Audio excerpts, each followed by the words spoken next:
मंडळी, 6 महिन्यापूर्वी डिसेंबर 24मध्ये मध्य प्रदेशमधील मंदसौर मंडईमध्ये जो अवकाळी पाऊस झाला, त्या पावसात अक्षरशः शेतकऱ्यांची पांढरी चांदी लसूण डोळ्यादेखत वाहून गेली. वाहून जाणारा लसूण अडवण्याचा शेतकऱ्यांनी खूप प्रयत्न केला, पण अडवून किती अडवणार. अहो, डोळ्यादेखत त्या शेतकऱ्यांच्या त्या लसणाच्या रूपानं बायका पोरांची स्वप्न देखील वाहून गेलीत. या घटनेला 6 महिने होत आहेत, तर पुन्हा एकदा सेम प्रकार आमच्या विदर्भातील वाशिम जिल्हा मनोरा बाजार समितीत घडला. गौरव पवार या शेतकऱ्याने भुईमुगाचं पीक विक्रीसाठी बाजार समितीमध्ये आणलं होतं. त्यावेळी जो तिथं अवकाळी पाऊस झाला, त्या पावसात अक्षरशः भुईमुगाचं पीक डोळ्यादेखत वाहून गेलं. रक्ताचं पाणी करून पिकवलेलं पीक डोळ्यासमोर वाहून जातंय हे पाहून गौरवनं ते पीक अडवण्याचा खूप जीव लावून आतोनात प्रयत्न केला. तरी पण 70 ते 80% शेंगा ह्या डोळ्यादेखत वाहून गेल्यात. ज्यावेळी गौरव पवारचा तो हृदयद्रावक व्हिडिओ सोशल मीडियावरती व्हायरल झाला, तेव्हा अख्ख्या महाराष्ट्रातून हळहळ व्यक्त झाली. मनोरा बाजार समितीने गौरव पवारला 20,000चा नुकसान भरपाई म्हणून काही दिवसांनी चेक दिला.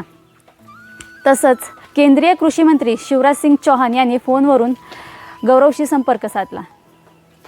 कैसे हो गौरव? हाँ ठीक हूँ सर. ने वो मैंने वीडियो देखा था मूंगफली का. हाँ सर. पानी गिरने के कारण खराब हो गई थी. हाँ सर, बहुत नुकसान हुआ सर. मन में तकलीफ हुई, लेकिन आप चिंता मत करो, महाराष्ट्र की सरकार भी बहुत संवेदनशील है.